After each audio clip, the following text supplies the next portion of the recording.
una declaración de inocencia. Como nos hemos dado cuenta, este salmo fue compuesto por David. Al parecer, hay un contexto de lo que hoy llamaríamos un proceso penal. Vemos que el salmista se está acercando al tabernáculo y allí en el tabernáculo asegura que es inocente.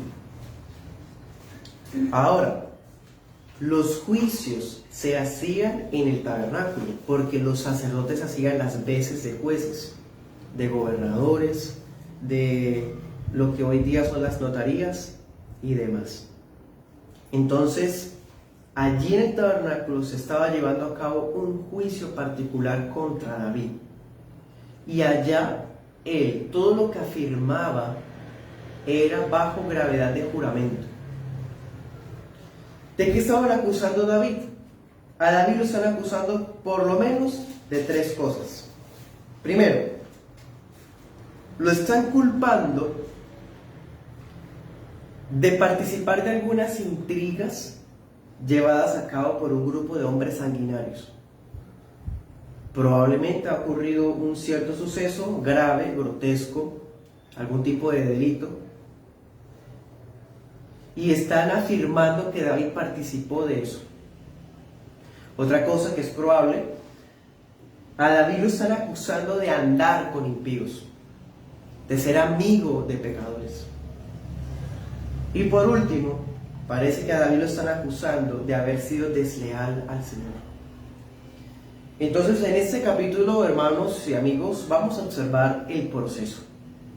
Este salmo es un salmo, podemos imaginarnos un estrado judicial, hay acusadores, hay pruebas, y por eso vamos a distribuirlo en 2 puntos. En el primer punto, del versículo 1 al 4, vamos a ver un examen de integridad. Aquí David va a declarar que es inocente. Es más, va a pedir a Dios como juez supremo que examine lo más profundo de su ser frente a las acusaciones que está recibiendo. Y el segundo punto, vamos de los versículos 5 al 12. Vamos a ver la práctica de pruebas. Las pruebas de su integridad. Y concluiremos, como acostumbramos, con algunas aplicaciones. ¿Listos? Entonces, empecemos, versículo 1. Hermanos, el concepto de justicia en los días bíblicos era de cierta manera distinto a los días de hoy. La idea de rectitud para el israelita hacía que las injusticias se tomaran muy en serio. Nosotros hoy día, cuando pensamos en justicia, podemos, o tristemente vamos a pensar en jueces necesariamente corruptos. Pero en los tiempos bíblicos, los jueces eran ministros del templo, de tal forma que las decisiones judiciales que tomaban los sacerdotes eran vistas y efectivamente eran voluntad revelada de Dios, o por lo menos decretos, dictámenes del juez de los cielos.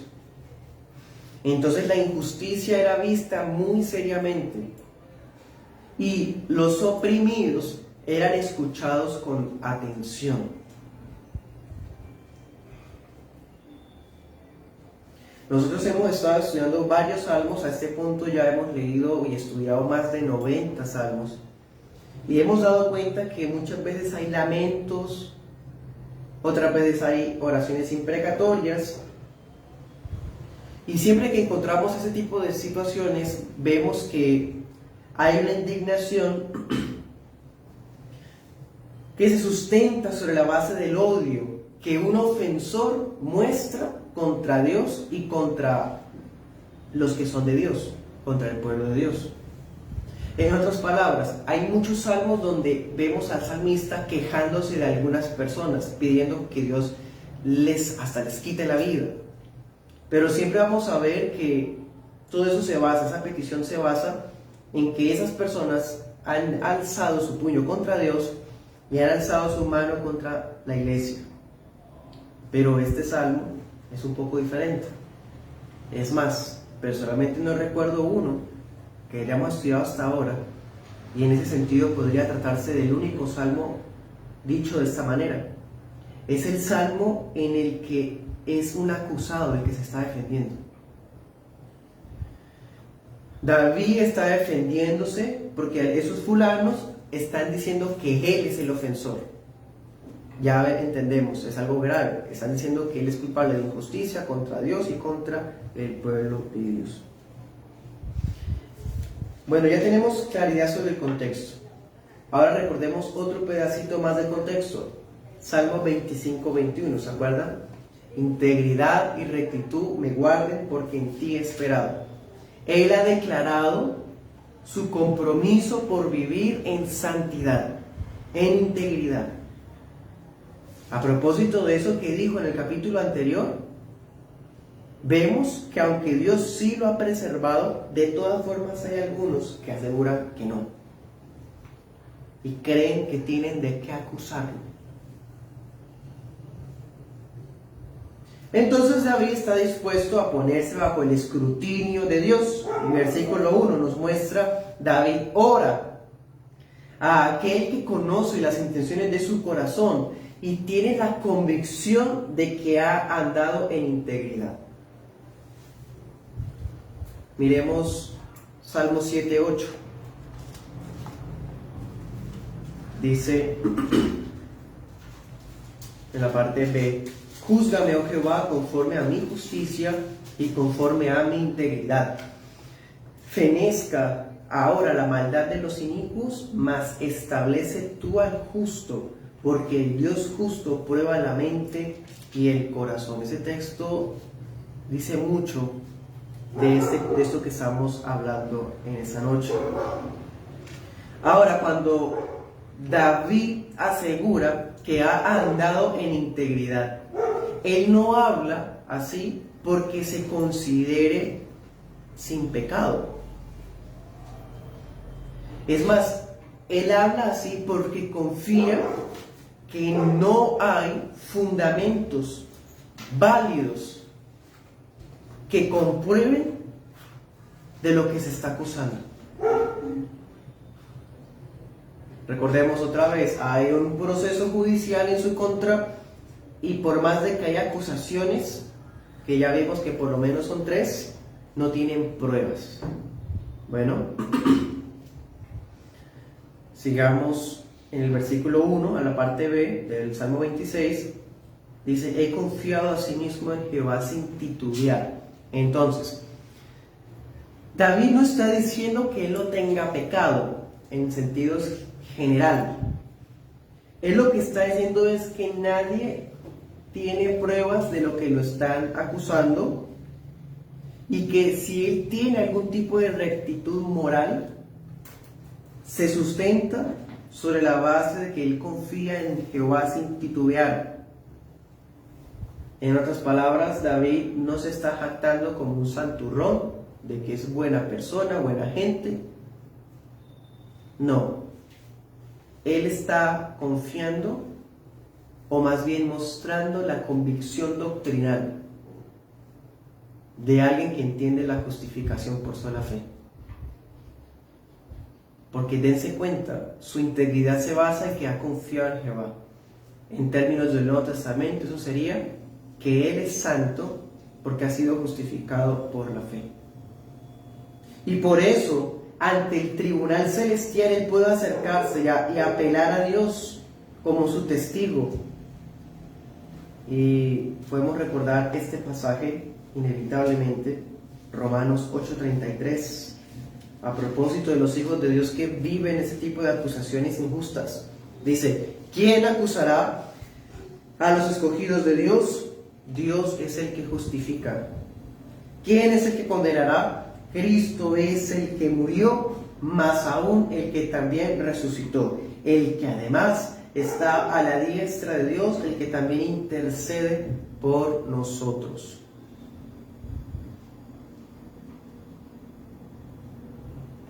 Sigamos adelante, Salmo 26, verso 2. El salmista sigue pidiendo a Dios que lo escudriñe, que lo ponga a prueba. Él sabe y quiere que Dios lo examine, hasta en el pensamiento, la intención más íntima de su ser. Ahora preguntémonos, ¿quién se atreve a hacer una oración así?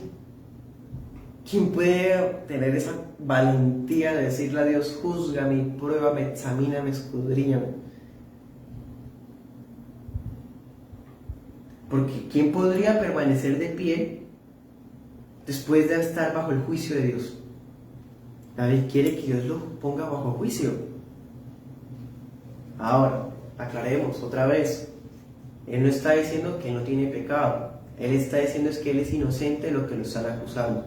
Por eso él dice, Dios, júzgame con base en las pruebas que te voy a ofrecer, porque sabes que nada de eso es real. Él confía, versículo 3, que la mirada del Señor es una mirada de gracia, y por esa misma gracia él anda en la misericordia y en la verdad del Señor. Anotemos estos textos paralelos que puede leer en casa con su familia. Salmo 139, 23 y Salmo 13, 5. Cuando un cristiano lleva una vida de piedad y coherencia con su profesión de fe, no tiene temor del juicio que la gente quiera colocarle encima. Es más, el cristiano sabe que necesita estarse examinando a sí mismo, haciendo una constante introspección de su corazón, sabiendo que está en manos de Dios el veredicto final, el veredicto objetivo. Bueno,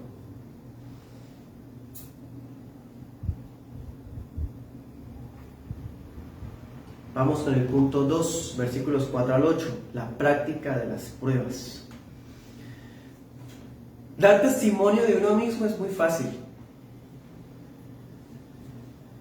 Pero ¿qué pruebas tiene a favor cada hijo de Dios cuando da testimonio de sí mismo?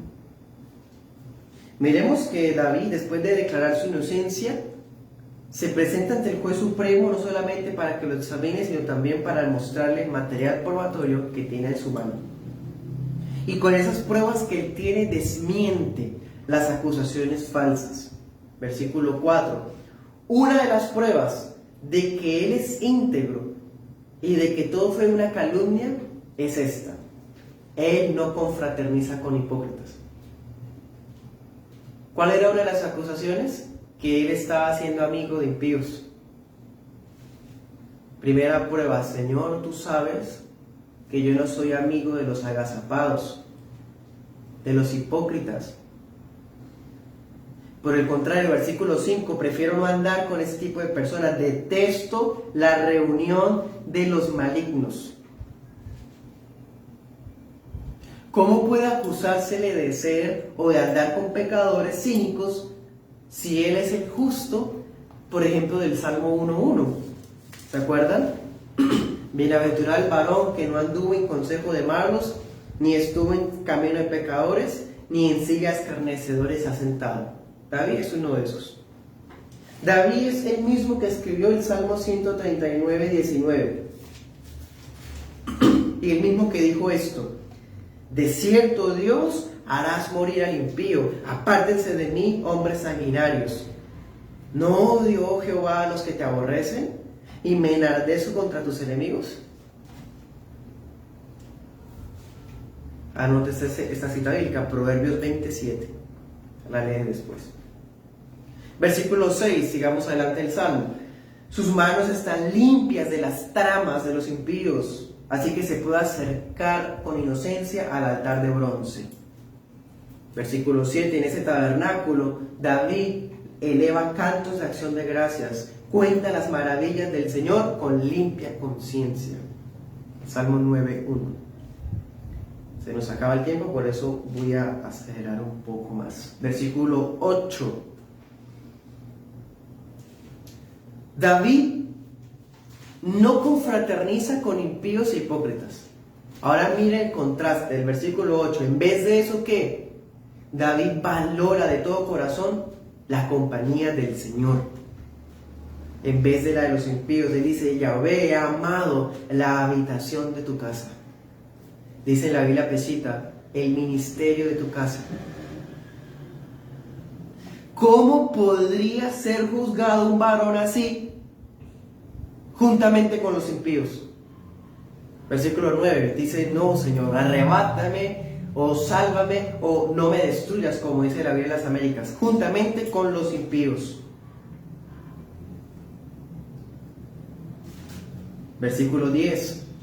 ¿Quiénes son los acusadores de David? Aquellos fulanos. Son sanguinarios, hombres sanguinarios.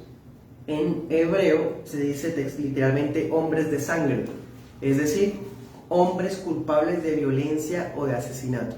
Eran individuos delincuentes. Ellos eran los verdaderos culpables, los que lo estaban acusando.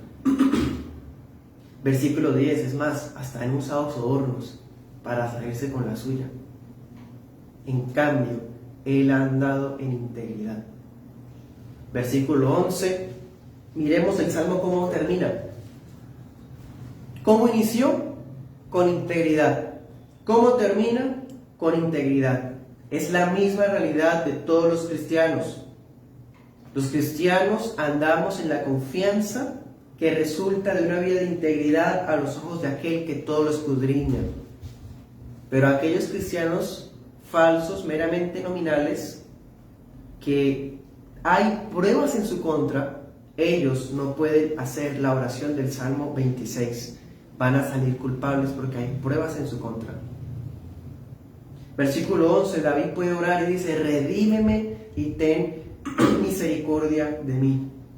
En otras palabras, dicta sentencia a mi favor, porque ya sabes que soy inocente. Ten misericordia de mí, porque son muchos contra uno. Versículo 12. Y ya que ha andado en rectitud, que por cierto en la Biblia de las Américas traduce algo muy interesante, dice: sobre tierra firme está mi pie, dice la Biblia de las Américas.